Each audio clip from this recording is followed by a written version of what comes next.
안녕하세요 해밀 여러분, H채널의 한청훈입니다. 반갑습니다.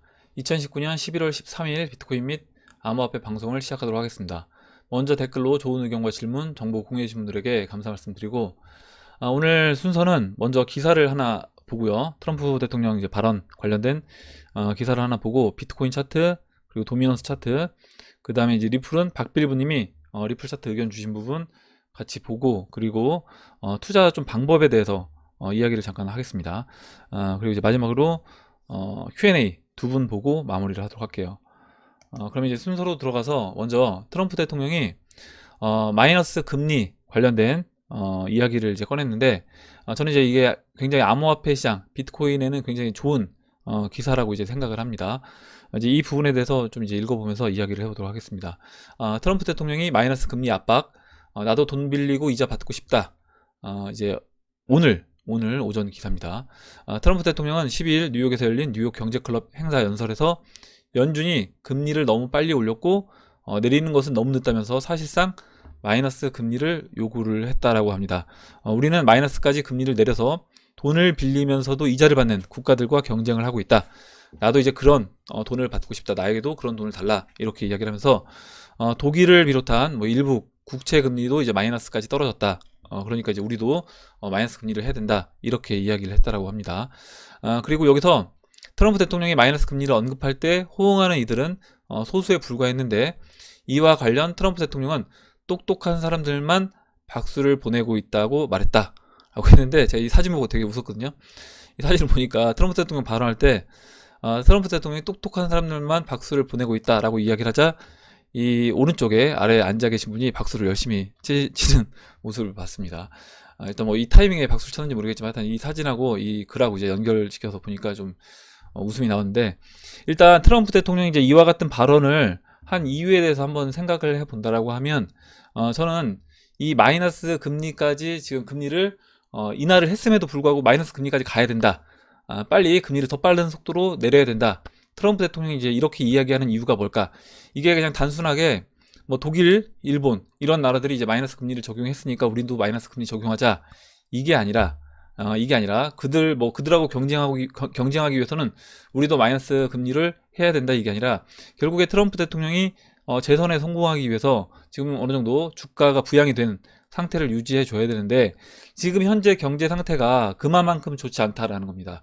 만약에 지금 현재 경제 상태가 좋다라고 하면 뭐 금리를 그냥 동결한 상태로 계속해서 유지하거나, 오히려 이제 경제 상황이 진짜 좋다라고 했을 때는 뭐 금리를 인상해도 되겠죠. 근데 지금은 금리 동결이 아니라 금리를 그냥 뭐 제로금리 이 수준이 아니라 마이너스까지 내려줘야지만이 어떻게 보면 떨어지고 있는 그 경제 상황을 어떻게든 유지시키거나 주가 지수를 이제 끌어올릴 수 있다고 판단했기 때문에 이렇게 마이너스 금리를 해야 된다. 이거는 그러니까 다른 말로 지금 이제 미국 경제 상황도 그만큼 좋지 않다라는 걸 저는 간접적으로 이제 표현하는 거다라고 이제 봅니다. 그리고 이제 트럼프 대통령이 이렇게 이제 발언을 계속하고, 어떻게 보면 이제 FRB 연준을 계속해서 이제 압박을 했다. 지난번에 이제 계속 압박을 하면서 연준이 금리 인하를 했습니다. 금리 인하를 했고, 지금 이제 유럽에서는 실제 이제 마이너스 금리가 확산이 됐다라고 이제 지난번에 기사에서 이제 말씀을 드렸는데, 덴마크 유스케은행 잔고 13억 초과 개인 계좌에 연 0.6% 수수료를 매긴다라고 했어요. 뭐냐면 내가 은행에 돈을 맡기면 그 돈 맡긴 거에 어느 정도 금액 초과되는 부분에는 0.6% 수수료를 매기겠다. 그리고 오히려 돈을 빌려서 집을 사는, 물론 이제 돈을 무조건 빌렸다라고 해서 이자를 주는 그런 개념은 아니고 어떤 조건이 있습니다.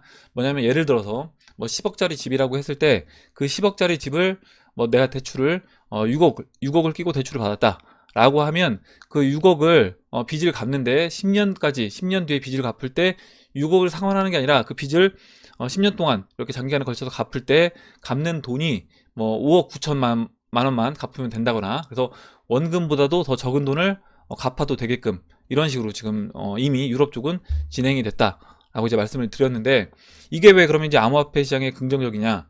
결국에 마이너스 금리라는 거는 우리가 지금 사용하고 있는 법정화폐 가치가 급격히 떨어지는 겁니다. 그리고 지금 보셨다시피 마이너스 금리가 됐을 때 개인 계좌, 특히 이제 돈이 많은 사람들, 부자들, 이런 돈 많은 사람들 개인 계좌에 돈이 이렇게 현금이 들어있다라고 하면 이런 돈들의 수수료를 부과하겠다라는 거예요. 그래서 이 수수료가 금액이 이제 점점 만약에 커진다, 마이너스 금리 폭이 커져서 커진다라고 하면 그때 어떤 현상이 이제 벌어질 것인가, 그 부분을 이제 생각해 보면, 예전에 키프로스에서 이런 일이 있었습니다. 2013년도 3월 달에 그때 은행 그 예금에 있는, 어떻게 보면 약간 검은 자금을 색출해내기 위해서 은행 예금에 있는 부분에 대해서 세금을 부과하겠다.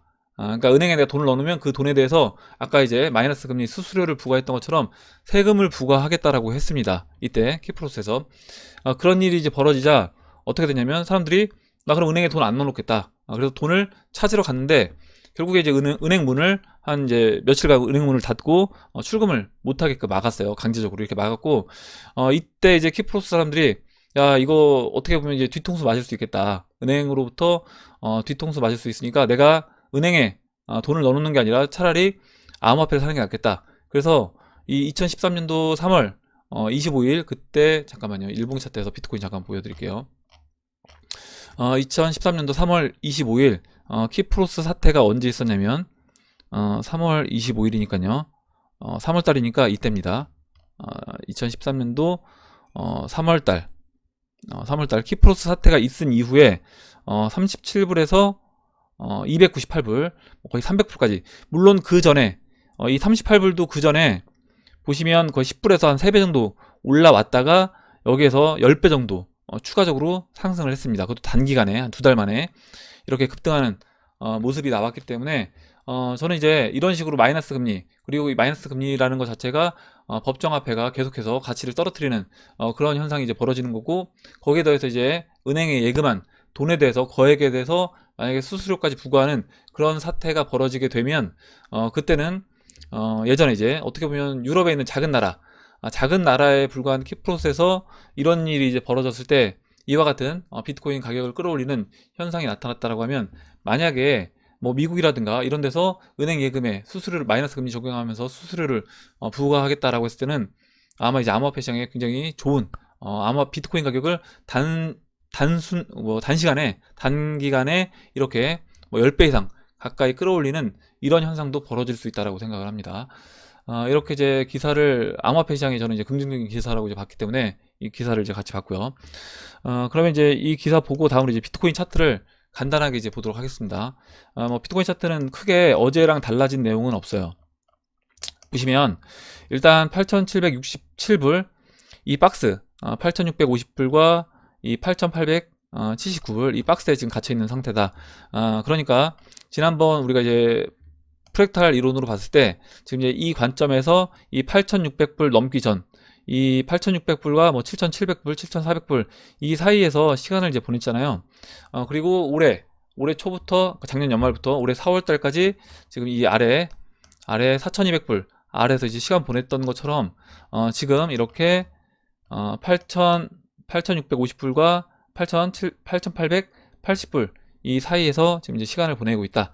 이렇게 이제 보시면 되고, 제가 이제 날짜 계산을 해봤을 때 같은 비율로 진행이 됐을 때는 4시간 봉에서 33봉, 그리고 그 뭐죠? 2017년도 연말부터 했을 때, 그리고 지금 올해 6월 고점부터 지금까지 이 모습에서 비율대로 했을 때는 제가 이제 27봉, 그래서 대략 뭐 30봉 정도, 21봉에서 한 30봉 정도라고 하면 그때 이 박스를 탈출하는 그런 모습이 나오지 않겠냐, 이렇게 이제 말씀드렸는데, 일단 수직선으로 체크한 지금 이제 이 자리, 오늘 1시 이 자리가 일단 30봉입니다. 그래서 여기서 봉으로 뭐 33봉 그때만큼 이제 된다고 하더라도 4시간 봉에서 한 봉 3개 정도 추가되는 거니까, 뭐 오늘 밤 야간 늦게든 아니면 오늘 뭐 장중이든 이렇게 이 박스권을 뭐 돌파하는 이런 그림이 나올 수도 있다, 이렇게 이제 보시면 되고, 일단 지금 이제 그 큰 3파에서 제가 이제 1파 상승이 시작됐고, 큰 상승에서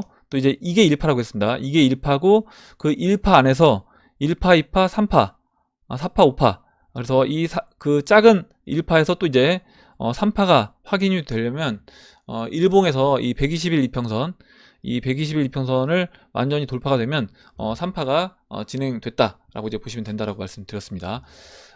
이렇게 이제 비트코인 차트는 뭐 어제랑 크게 이제 변동된 사항은 없어서 이렇게 이제 설명을 드리고, 조만간에 비트코인도 이제 상승 그림으로 진행이 될 수 있다라고 봐요. 다음으로 도미너스 차트를 이제 보도록 할게요. 잠시만요.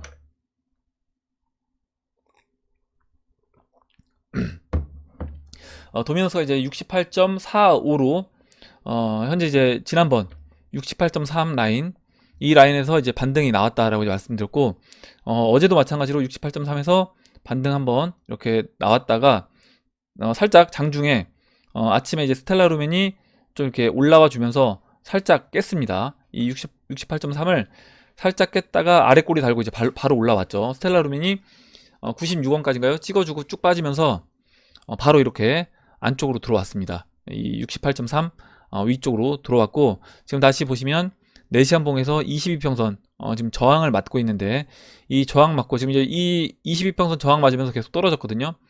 이번에도 이제 이 22평선 저항 맞고 떨어지는지 그 부분을 이제 체크해 보면 될 것 같고, 지금 이제 4시간봉 이평선들이 역배열로 이제 진행 중에 있습니다. 지금 보시면 20, 50, 지금 200과 120만 순서가 이제 바뀌어 있는데, 이 부분도 조금 더 이제 하락이 나온다라고 하면 이것도 이제 다시 122평선이 202평선을 이제 깨고 내려가는, 지금 이제 122평선 올라오다가 수평으로 해서 약간 아래로 지금 꺾이고 있는 모습이기 때문에, 여기서 이제 68.3을 깨고 내려오는 모습이 나오게 되면 이제 122평선 당겨주면서 완전히 4시간봉에서 역배열을 만들어주는, 그러면 이제 4시간봉도 완전히 역배열되고 일봉도 완전히 지금 이제 역배열이 되는 그런 모습으로 20, 50, 120이 완전히 역배열돼서 진행될 거라고 이제 봅니다.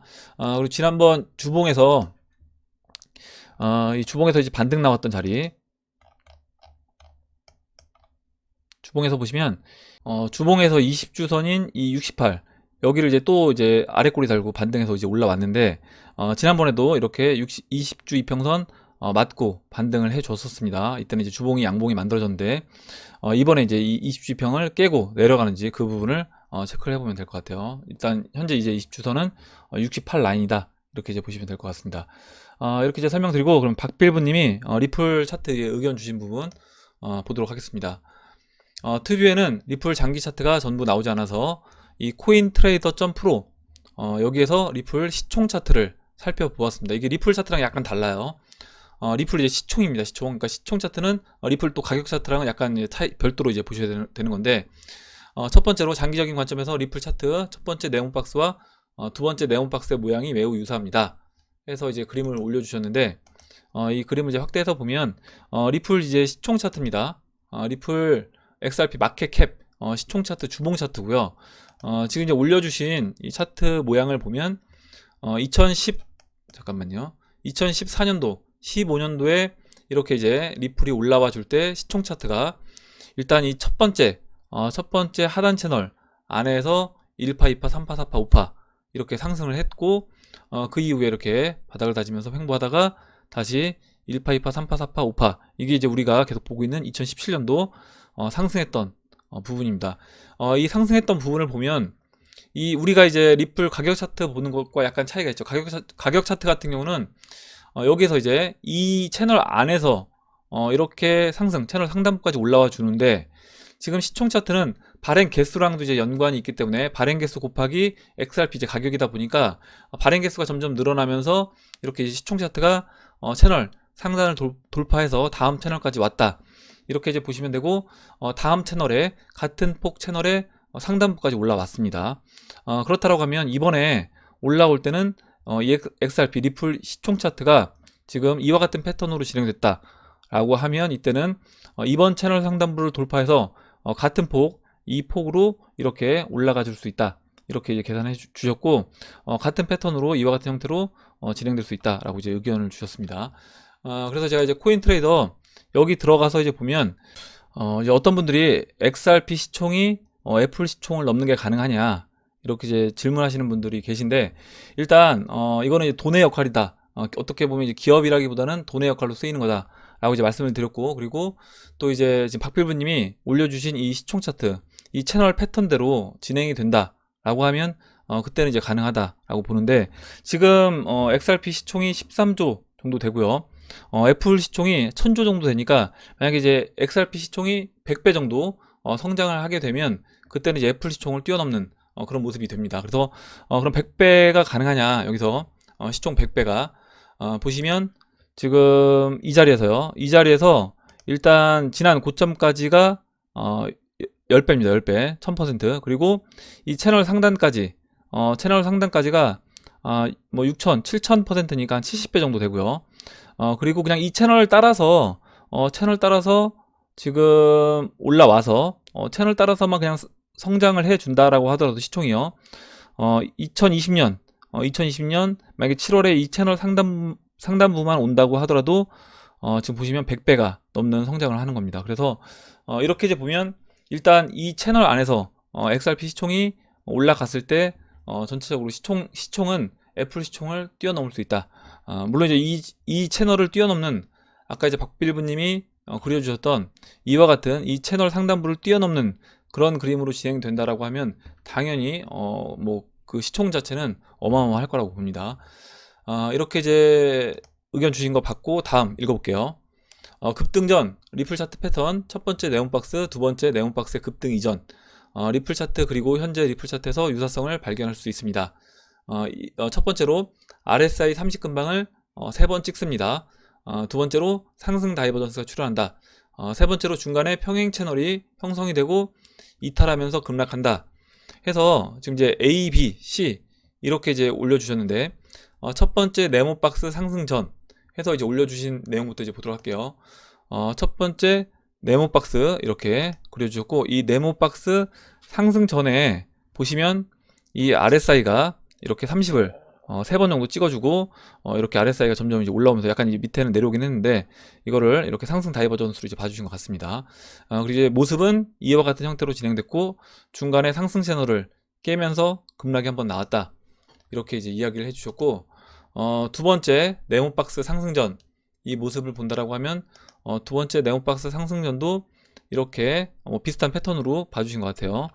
기간은 이건 2017년도고요. 잠깐만요. 기간을 체크해 볼게요. 이거는 2017년도가 아니라 그 전에 아까 이제 2014년도 15년도 그때 차트 같습니다. 이렇게 이제 올려주셨고 지금 이제 2017년도 거를 이제 이어서 본다라고 하면 이때도 마찬가지로 패턴 자체는 이제 비슷하고 이렇게 마지막 한번 떨궈준 다음에 반등을 했는데 이 네모박스 지나서요. 이때도 마찬가지로 이렇게 RSI 상승 다이버전스가 나왔다. 그리고 RSI 이 30 밑에를 이렇게 3번 이상 찍어줬습니다. 이렇게 이제 의견 주셨고 다음 이제 읽어볼게요. 그래서 이제 현재 리플 차트를 이전 차트를 보고 현재 리플 차트를 예상을 해 주셨는데 가는 1, 2, 3 유사성과 동일하게 갈 경우에 어떻게 진행될 것인가 그 부분을 이제 의견 주셨고 동일하게 진행됐다 라고 했을 때 이렇게 상승 채널을 깨고 내려온 다음에 그 다음에 빠지는 이 상승 채널에서 이 상승 채널 아래까지 쭉 빠지는 아까 이제 보시면요 보시면 이렇게 아래까지 쭉 빠지는 모습으로 똑같이 진행된다라고 하면 이런 형태로 그러면 지금 자리에서 지금 이 0.27달러 이 자리에서 추가적으로 지난번 저점 한 275원이었잖아요. 그 자리를 깨는 뭐 0.22달러까지 빠지는 이런 형태로 그리고 RSI 30을 다시 한번 이렇게 찍어주면서 어떻게 보면 이제 상승 다이버전스 형태로 진행되고 XRP 가격은 추가적으로 한 번 더 빠지면서 상승할 수 있다라고 이제 의견 주셨는데 지금 이제 이 부분이 좀 안 보이실 것 같아서 좀 짧게 해서 이제 설명드리면 이런 형태로 진행될 수 있다라고 이제 의견 주셨습니다. 이게 지금 이 모습이 아까 이제 보셨던 이 패턴대로 진행됐을 때 이렇게 진행될 수 있다. 현재 위치에서 이렇게 의견 주셨고 지금 이제 하나 의견을 더 주셨는데 그 부분을 이제 보면 1번, 3번 유사성 그리고 2번 상승 다이버전스 및 히든 상승 다이버전스로 갈 경우 이렇게 의견 주셨고요. 이제 1번, 3번과 유사하게 이렇게 의견 주셨는데 마지막 거는 뭐냐면 지금 이제 이 모습에서 추가적으로 빠지지 않고 여기에서 RSI는 빠지는데 지금 XRP 가격은 여기서 저점을 높이는 상태에서 올라와주는 그런 형태로도 진행될 수 있다.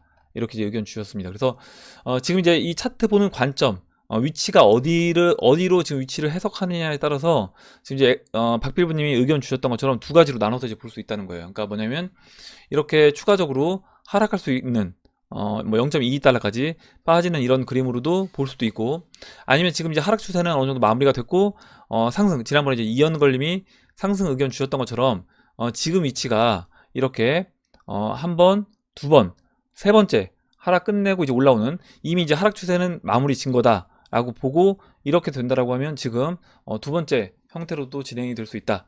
이렇게 이제 보시면 될 것 같습니다. 저는 이제 이럴 확률이 훨씬 높다라고 보고는 있어요, 개인적으로.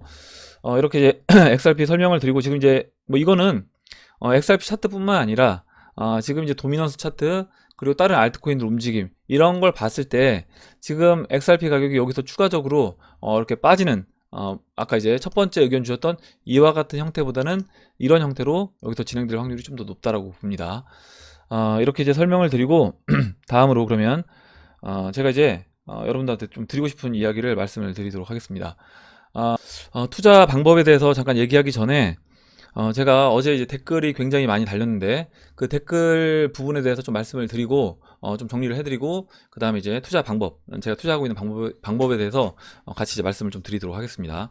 일단 댓글에 대해서 제가 일단 뭐 욕을 쓴다거나 아니면 그냥 단순하게 진짜 그냥 비아냥거리는 뭐 크크크 이런 글들은 무조건 삭제를 합니다. 무조건 삭제를 하고, 그리고 욕은 당연히 무조건 삭제하고, 욕을 썼을 경우에는 삭제뿐만 아니라 글쓰기 권한도 바로 이제 삭제를 해버립니다. 제한을 해버립니다. 그리고 이제 그 욕은 아니지만 그냥 단순하게 비꼬는 글들. 그래서 어떤 뭐 비판 이런 건 좋아요. 그러니까 반대적인 의견은 좋은데, 그리고 그 반대 의견에 대해서 어떤 설명을 해주신다라고 하면 그 부분에 대해서 우리가 같이 검토를 해보고 이야기를 하는 건 좋습니다. 제가 이제 항상 말씀드리는 게 뭐냐면 좋은 질문 그리고 의견하고 같이 우리 해밀리 가족분들이 이야기 나누면 좋은 정보들을 공유해달라고 말씀을 드림에도 불구하고 뭐 맞았네 안 맞았네 틀렸네 또는 그냥 단순하게 비꼬는 이런 글들 같은 경우는 이런 글들을 반복적으로 쓰시는 분들이 있습니다. 그래서 이런 글들만 반복적으로 쓰시는 분들은 일단은 뭐 한두 번은 제가 내비두는데 만약에 이게 똑같은 아무 의견도 없이 그냥 단순하게 반복되는 그런 비꼬는 글들이 나온다라고 했을 때는 그런 분들도 마찬가지로 글쓰기 제한을 하겠습니다. 그렇게 말씀드리고, 그리고 여러분들 혹시 그런 분들이 이제 댓글을 다신다라고 했을 때 여러분들이 거기다 에너지를 쏟지 않으셨으면 좋겠어요. 뭐냐면 결국 그런 악의적인 글 쓰는 분들이 원하는 건 뭐냐면 거기에 누군가가 댓글을 달아서 자기 글을 반박해 주기를 원하는 겁니다. 그래서 거기서 막 어떻게 보면 약간 진흙탕 싸움으로 가기를 원하는 거기 때문에 굳이 여러분들이 거기에 대꾸하지 마시고, 왜냐면 거기에 글을 쓰다 보면 지금 이제 박빌브님이 어떻게 보면 좋은 의견 주셨는데 이렇게 우리가 다양한 방면으로 생각해 볼 수 있는 그 시간을 어떻게 보면 그런 악의적인 댓글에 또 답글을 다는데 시간을 쓴다는 거죠. 사람의 에너지는 한정이 되어 있습니다. 저도 마찬가지고 여러분들도 마찬가지예요. 그래서 이 한정된 에너지를 어떻게 보면 나를 성장시키고 우리를 성장시키는데 내가 쓸 것인가, 이 부분을 고민을 해야 되는데 이걸 고민하는 게 아니라 그 악의적인 댓글을 반박하는데 그런데 에너지를 쏟다 보면 우리가 좋은 방향으로 성장해 나갈 수가 없기 때문에 만약에 여러분들 댓글 다지 마시고 그런 글들이 반복적으로 쓰시는 분들은 알아서 제가 이제 뭐 저뿐만 아니라 운영진 여러분들이 커트를 하기 때문에 그렇게 이제 보시면 될 것 같습니다.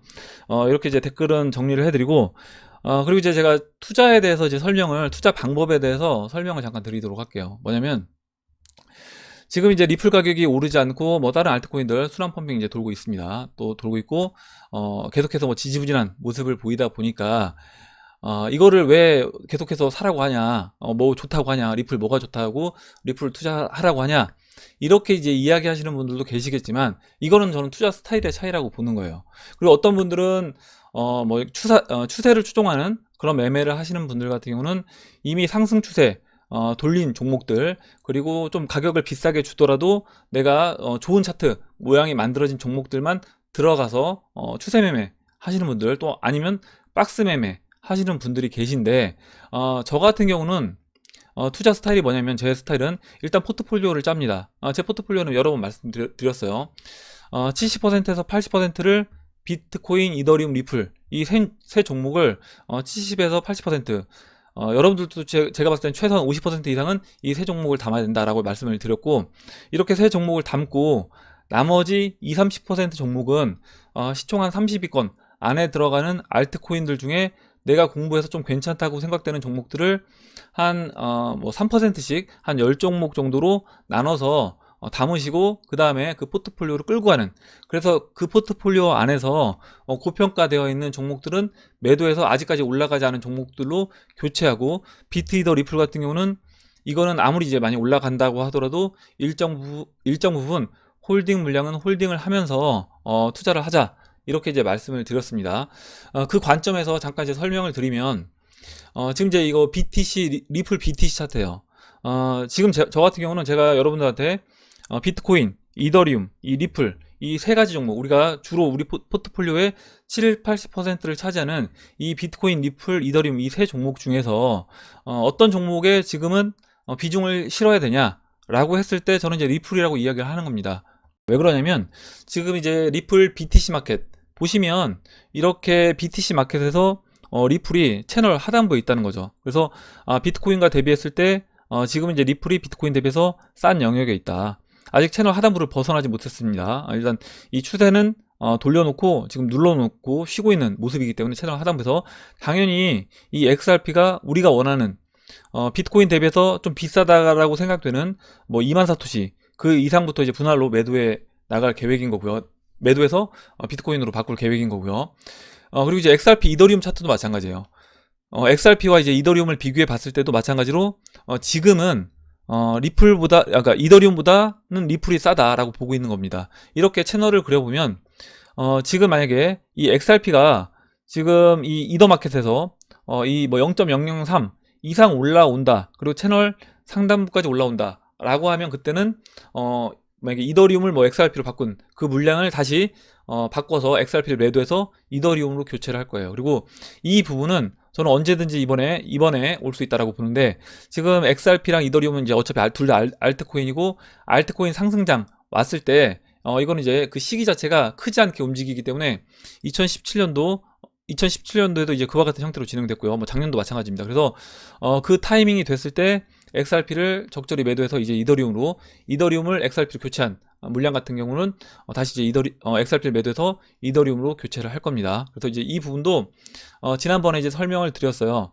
뭐냐면 XRP 2017년도 차트에서 보시면 지금 이제 2017년도 3월 달에 이와 같이 진행이 됐는데, 물론 지금도 반드시 이와 같이 진행된다는 보장은 없지만 일단 지금 XRP BTC 차트, XRP 이더 마켓 차트, 이 두 마켓 차트를 보면 XRP가 상대적으로 비트코인, 이더리움보다 우리가 7, 80% 포지션 짜고 있는 비트, 리플, 이더 이 세 종목 중에서 XRP가 비트와 이더보다는 싸다라는 걸 알 수 있어요. 물론 이제 이더도 비트보다는 싸지만 그러면 여기에서 언제 그러면 XRP를 뭐 비트코인이든 이더리움으로 교체할 거냐. 지금 이제 주로 우리가 XRP 포지션이 많은데, 이 XRP 포지션이 많은 상태에서 지금 보시면 2017년도 5월달 보시면요, 이 1파, 2파, 3파 고점 찍고, 이 고점 찍고 제가 일정 부분, 만약에 이더리움이 전 고점을 안 넘어갔다, 지금 만약에 이번에 XRP가 이 3파 고점을 찍었을 때는 뭐 15불에서 20불 우리가 이렇게 이야기를 하는데, XRP가 15불, 20불 와서 매도를 할 타이밍이 돼서 이제 매도를 하는데, 그때 만약에 이더리움은 지난 전고점 뭐 200만원을 아직 못 넘었다 라고 하면 그때는 일정 부분 XRP 매도해서 이제 이더리움으로 들어갈 수 있다라는 겁니다. 지금 이제 이더리움이 이 하늘색 이 차트가 이제 이더리움인데, 보시면 리플이 5월 16일 고점 찍고, 이더리움 같은 경우는 85불에서 지금 보시면 400불까지 거의 4배 이상 한 달 동안 추가적으로 올라왔어요. 리플은 쉴 때. 그래서 이와 같은 형태로 진행될 수 있기 때문에 이더리움을 XRP로 전환된 물량을 다시 XRP가 먼저 이렇게 고점을 쳤을 때는 XRP를 일정 부분 이더리움으로 교체를 할 거다. 그리고 이 고점 왔을 때 나머지 물량들은 XRP가 이제 충분히 비싼 영역에 왔다라고 보고 XRP를 매도해서 비트코인과 나머지는 현금, 이렇게 뭐 비트코인 반, 현금 반 이렇게 이제 두겠다라고 했습니다. 그리고 이제 그 이후의 그림을 보면, 그 이후에는 보시는 것처럼 리플은 이렇게 쉬었고요. 12월달 초까지 쉬었죠. 이더리움도 마찬가지로 이렇게 이제 수렴하는 이 하늘색 수렴하는 형태로 진행됐고, 비트코인만 보시면 이 노란색 비트코인만 이렇게 12월달까지 먼저 올라왔습니다. 이 비트코인이 이때 3,000불 찍고 1,700불까지 빠졌다가 그 이후에 다시 2만 달러까지 거의 10배 이상 상승을 해줬어요. 그래서 우리가 지금 하고자 하는 전략은 뭐냐면, 리플하고 이제 이더리움이 충분히 비싼 영역에 왔을 때 비트코인으로 바꾸고, 비트코인이 이렇게 우리 지금 3파, 큰 3파, 큰 1파, 큰 2파 조정 맞췄잖아요. 그래서 큰 3파 비트코인 상승을 먹고, 그 다음에 그 비트코인 매도한 부분 다시 이제 마지막으로 리플하고 이제 이더리움을 들어가는 게 전략인 겁니다. 이렇게 이제 정리를 해드리고, 그래서 이 부분에서 지금은 당연히 XRP 가격이 빠진다고 하더라도 싸기 때문에 계속해서 이제 홀딩해서 갖고 있는 거고, 저 같은 경우도 뭐 트레이딩을 하든가, 제가 원화를 채굴 해서 돈이 현금이 생기면 지금은 당연히 리플을 사고 있는 겁니다. 그래서 그 부분을 설명을 드렸고, 한 가지 더 이제 말씀을 드리면, 지금 이런 분들 계세요. 뭐냐면 제 방송 보시는 분들 중에 만약에 나는 지금 펌핑 나오는 종목들, 나는 이제 차트를 잘 보고 내가 이제 어느 정도 차트를 볼 줄 알고 펌핑 나오는 종목들을 차트를 분석해서 체크를 할 수 있다라고 하시는 분들은 그런 종목들 쫓아다니면서 매매를 하셔도 되는 겁니다. 그리고 그게 수익률이 훨씬 좋을 수도 있어요. 근데 저 같은 경우는 그렇게 제가 쫓아다니면서 매매를, 제가 이제 10년 넘게 투자를 했는데 그걸 안 해봤겠냐는 거죠. 해봤는데 실제로 제가 그냥 홀딩해서 끌고 가는 수익률보다 수익률이 좋지 않았다라는 겁니다. 그렇기 때문에 저 같은 경우는 지금 제가 봤을 때 이렇게 확실한 종목을 들고 홀딩해서 수익을 취하는, 충분히 비싼 영역까지 왔을 때 그때 매도하는 전략을 취하는 거고, 아까 이제 말씀드렸던 것처럼 차트 분석 잘 하셔서 하시는 분들은 그렇게 하시면 되는 거예요. 제 방송 안 보시고 그렇게 하셔도 되고, 실제 그렇게 해서 훨씬 좋은 수익률 내시는 분들, 그리고 제가 이제 마진 거래를 여러분들 하지 마시라고 말씀드리지만 마진 거래 하면서 큰 수익 내시는 분들이 분명히 계십니다. 근데 그런 분들은 제가 봤을 때는 시장에서 아마 1%도 안 될 거다, 거의 저는 이제 0.1% 손에 꼽을 거라고 보는데, 그런 분들이 내가 이제 그렇게 나는 할 수 있다라고 하시는 분들은 그렇게 하시면 되는 거예요. 왜냐면 그 수익률이 훨씬 좋으면 당연히 그 수익률로 매매를 하시면 되는 거고, 뭐 박스 매매, 제가 이제 박스 매매도 지난번에 이제 되도록이면 안 하시는 게 좋다라고 이제 말씀드린 게 뭐냐면, 물론 박스 매매와 추세 매매를 나는 동시에 다 같이 할 수 있다. 무슨 얘기냐면, 예를 들어서 2017년도 16년도 말에 보시면요, 이렇게 리플 같은 경우, 이더리움, 이 하늘색 이더리움 먼저 보시면요, 이더리움이 이렇게 보시면 여기 13불하고 8불 사이를 왔다 갔다 했습니다. 보시면 이렇게 13불까지 올라왔다가 8불까지 빠졌다가 다시 13불까지 올라왔다가 또 빠졌다가 이렇게 왔다 갔다 합니다. 그래서 뭐 13불 올라오면 매도했다가 8불 올라오면 매도했다가 이런 매매를 하다가 이렇게 13불 라인을 돌파하고, 이렇게 이제 하다가 13불 라인을 돌파하고 눌러줄 때, 나는 이때 쫓아가서 이 눌러줄 때 눌림목에 난 살 수 있다 라고 하시는 분들은 미리 사서, 미리 살 필요 없이 박스 매매 충분히 하시다가 여기서 돌파하고 13불 돌파하고 마지막 눌러줄 때 이때 이제 매수하셔도 되고, 돌파할 때 들어가셔도 되는 거예요. 그래서 이런 매매가 가능하신 분들은 이렇게 하셔도 되겠지만, 실제 매매를 이렇게 하다 보면 박스 상단부에서 다 매도가 되고 오히려 이렇게 큰 수익을 취할 수가 없기 때문에 제가 박스 매매를 하지 말라고 이제 말씀을 드리는 거고, 아까 방금 전에 말씀드렸던 것처럼 나는 박스 매매도 하고 추세 매매도 내가 원칙 지켜가면서 할 수 있다 라고 하시는 분들은 그렇게 하셔도 된다라는 겁니다. 리플도 마찬가지예요. 리플도 이때 당시 뭐 0.008달러, 0.006달러 뭐 수십 번 왔다 갔다 했습니다. 열 몇 번. 그리고 지난번에도 우리 현재 위치에서 370원, 여기서 370원에 매도를 했다라고 하면 뭐 열 몇 번 매도할 수 있었다라고 이제 말씀을 드렸는데, 나는 370원에 열 몇 번 매도하다가 370원 돌파해서 뭐 390원 하고 안착하면 그때 쫓아가서 리플 만약에 전고점까지 올라가는 수익률까지 난 다 취할 수 있다, 그렇게 하시는 분들, 그런 매매를 하실 수 있는 분들은 그렇게 하시면 되는 거고, 저는 이제 그렇게 할 자신이 없고 그렇게 하다 보면 내 물량을 뺏길 수가 있기 때문에 차라리 나는 그냥 지금 가격이 싼 영역에서는 홀딩해서 가겠다, 이게 제 전략인 겁니다. 그래서 이거는 투자 스타일의 차이이기 때문에, 그리고 나는 이렇게 하는 게 나한테 맞고 나한테 수익률이 더 좋다라고 하시는 분들 그렇게 하시면 되는 거고, 또 저는 이제 제 스타일대로 제가 해봤을 때 이렇게 하는 게 저한테 가장 좋은 수익을 줬다라고 판단하기 때문에 이렇게 이제 매매를 하는 거다, 이렇게 이제 말씀을 드리고 정리를 하고 넘어가도록 하겠습니다. 일단 그러면 오늘 일단 Q&A 마지막으로 두 분만 더 보고 마무리를 하도록 할게요. 먼저 오스김치님이 올려주신 내용을 이제 보겠습니다. 뭐 호주에 계신 분 같은데 지금 읽어볼게요. 좋은 이제 기사 내용을 올려주셨는데, 캐나다 최대 은행인 로얄뱅크 오브 캐나다가 자체 코인 거래소를 설립 계획이 있다고 합니다. 캐나다의 대형은행 RBC, 로얄뱅크 캐나다입니다. 자체 암호화폐 거래소 설립을 고려하고 있는 것으로 알려졌다. 그래서 이 RBC는 은행 지점과 온라인에서 고객들의 암호화폐 구입 및 암호화폐를 포함하는 은행 계좌 개설, 허용을 검토하는 것으로 추정이 됐고, 그리고 이제 밑에 보면 좋은 내용이 나오는데, 보시면 이 RBC가 신청한 특허는 고객들이 비트코인과 같은 암호화폐에 쉽게 접근할 기회를 제공하면서 이 같은 이슈들을 해결할 수 있음을 시사하는 것이라고 설명했다. RBC 특허는 또 고객들이 비자와 마스터카드를 사용해 암호화폐를 구입하고 그 암호화폐를 RBC 계좌로 이체하는 것도 가능할 수 있음을 암시한다고 덧붙였다. 이렇게 이야기를 했습니다. 그래서 뮤추얼 펀드가 주식에 대한 접근성을 확대한 것처럼 RBC의 특허는 토큰화된 자산에 대한 접근성을 늘릴 가능성이 있다라고 이렇게 기사를 이제 공유해 주셨는데, 지금 보면 진짜 돈이 많은 자산가들 같은 경우에는 이걸 이제 암호화폐 거래소에 내 돈을 맡기는 게 불안할 수밖에 없다는 거죠. 왜냐면 은행의 예금도 5천만 원밖에 예금자 보호가 안 되는데 거래소에 내가 돈, 아무리 이게 대형 거래소라고 하더라도 내 돈을, 이렇게 큰 돈을 여기다 넣기에는 좀 찝찝하다, 이렇게 이제 생각할 수 있습니다. 근데 만약에 우리나라 뭐 신한은행, 우리은행, 이렇게 대형은행들, 뭐 국민은행이라든가 이런 대형은행에서 암호화폐 수탁 서비스, 그리고 이제 암호화폐를 뭐 보내고 주고받고 하고, 거기서 또 이제 암호화폐에서 뭐 스테이킹, 이런 이자 서비스까지 같이 진행한다라고 하면 저는 충분히 이런 큰 돈을 갖고 있는 그런 부자들도 이 시장에 들어올 수 있는 어떤 창구가 열리는 거다, 이렇게 이제 생각을 합니다. 그래서 좋은 기사 올려주셨고, 마지막으로 한 분만 더 보고 마무리를 하도록 할게요. 마지막으로 세컨드 10님이 올려주신 내용만 보고 이제 마무리를 하도록 하겠습니다. 재미삼아 글을 올려봅니다. 영화 써니 중 강토라, 게임 잘하는 사람이 대우받는 시대가 온다니까 전화통화도 걸어다니면서 하고, 심은경 안무고 올까?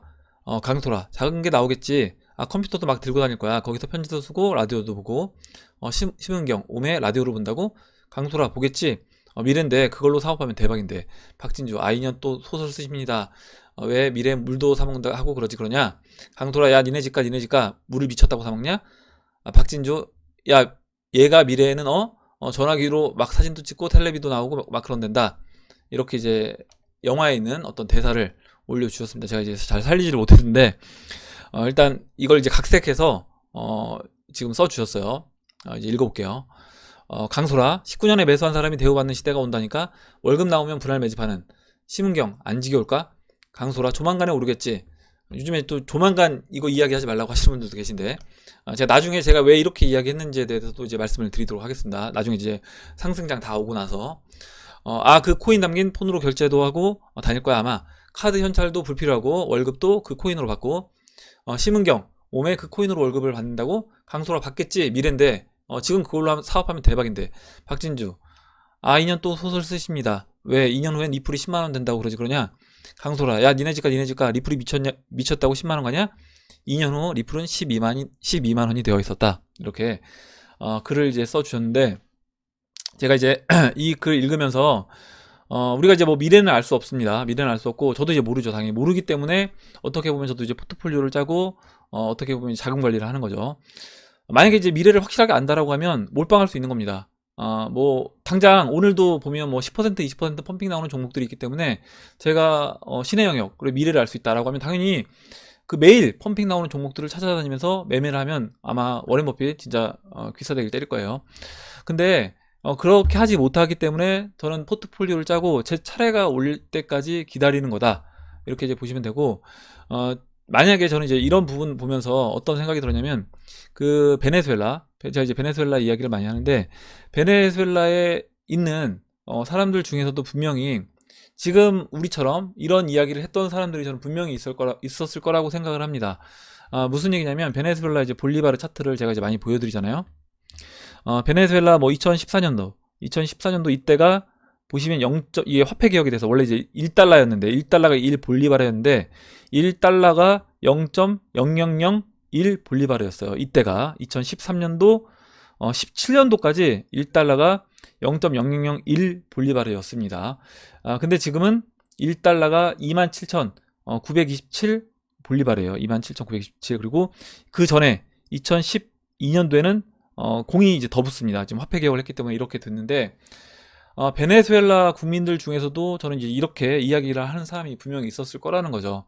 야, 우리나라 지금 중앙은행, 베네수엘라 이제 지금 중앙은행에서 하는 꼴을 보니까 이 돈을 이렇게 풀어내는 게 결국에 볼리바르의 가치가 진짜 이거는 쓰레기가 될 수 있겠다. 그래서 이거 볼리바르를 빨리빨리 달러라든가 어떤 걸로 자산으로 바꿔놔야 될 것 같다 라고 이제 이야기하는 사람들이 분명히 있었을 건데, 이때도 이렇게 움직이지 않고 별반 재미없는 이런 형태로 계속해서 이제 진행이 됐다라고 하면 아마 많은 사람들이 야 이거 뭐 올라간다더니 올라가지도 않고 이러냐, 이렇게 이제 이야기를 했을 수 있다라는 거죠. 근데 이렇게 하다가 어느 정도 그 타이밍이 딱 와서 상승을 하다 보니까 지금 어떻게 보면 이제 말도 안 되는 상승이 이제 벌어졌는데, 이건 이제 제가 항상 말씀드리지만 달러 가치가 이렇게 올라가는 게 아닙니다. 우리가 느끼기에는 달러 가치가 이렇게 올라갔다고 느끼지 않죠, 전혀. 근데 베네수엘라 국민들은 이렇게 볼리바르 가치가 떨어지고, 그러니까 달러 가치가 올랐다라고 느끼는 거죠. 이거는 달러 가치가 올라간 게 아니라 이 분모에 있는 볼리바르 가치가 급격하게 이제 0으로 수렴되면서 이와 같은 현상이 벌어진 거고, 지금 이제 27,927 볼리바르입니다. 이거를 지금 0.001이라고 했잖아요. 이걸 계산하면 27,927, 0을 3개 붙여야 돼요. 0을 3개 붙이고 그 전에 2012년도에는 공이 더 붙습니다. 그러면 공이 더 붙으면 이제 이렇게 되는데, 무슨 얘기냐, 지금 2억 7,090만, 그러니까 또 반대로 뒤집어서 이야기해 본다라고 하면, 내가 만약에 볼리바르 그 베네수엘라 국민이었는데 2억 8천만 원 정도 볼리바르 돈이 있었다라고 하면 그 돈의 가치가 한 1원 정도로 전 줄어들었다. 그리고 뭐 그게 이제 28억이라고 하면 10원 된 거죠. 10원 가치가 280억도 100원 된 겁니다. 그래서 이렇게 볼리바르의 가치가 급격하게 이제 줄었는데, 지금 우리가 있는, 저는 아까 제가 뭐 트럼프 대통령 그 마이너스 금리 가야 된다, 이 발언도 사실 이것과 크게 다르지 않다라고 해요. 지금 법정 앞에 우리가 지금 투자하고 있는 이 비트코인 보면 비트코인 대 달러입니다. 결국 달러가 분모에 있는 거고, 이 달러를 이렇게 그냥 마이너스 금리를 하면서 돈을 풀어내기 시작한다 라고 하면, 이 비트코인의 가치는 아까 이제 봤던 그 베네수엘라 그 달러 대 볼리바르 달러 차트처럼 그런 식으로 진행될 수밖에 없다라고 보는 거죠. 그래서 비트코인도 올라가고 이더리움, 뭐 XRP 이런 가격들이 지금은 지지부진한 모습이지만, 어떻게 보면 이제 말도 안 되는 뭐 10만 달러, 20만 달러 이제 이야기를 하잖아요. 그래서 존 메가피 같은 경우는 뭐 100만 달러도, 내년 100만 달러도 이야기하고, 100만 달러도 또 작게 잡았다, 뭐 200만 달러까지 이야기를 했는데, 그거는 중앙은행이 어떤 선택을 하느냐에 따라서 저는 그렇게 될 수도 있다라고 보고 있는 겁니다. 세컨드 텐님이 이야기해 주셨던 그 영화 속 그 대사, 각색한 그 대사가 정말 이제 머지않은 미래에는 현실로 다가올 수도 있다라고 생각을 합니다. 예, 오늘 여기까지 하고 마무리하도록 할게요. 오늘 나온 얘기 중에 여러분들 궁금하신 내용, 같이 이야기하고 싶으신 의견, 정보 있으시면 올려주시면 같이 이야기해보는 시간을 가져보도록 하겠습니다. 댓글 남겨주신 해밀리 여러분 감사드리고, 끝까지 영상 시청해주신 해밀리 여러분 감사합니다. 그럼 이상으로 영상을 마치도록 하고, 영상이 도움이 되셨다면 좋아요, 구독 버튼, 그리고 알림종 버튼을 눌러주세요. 감사합니다.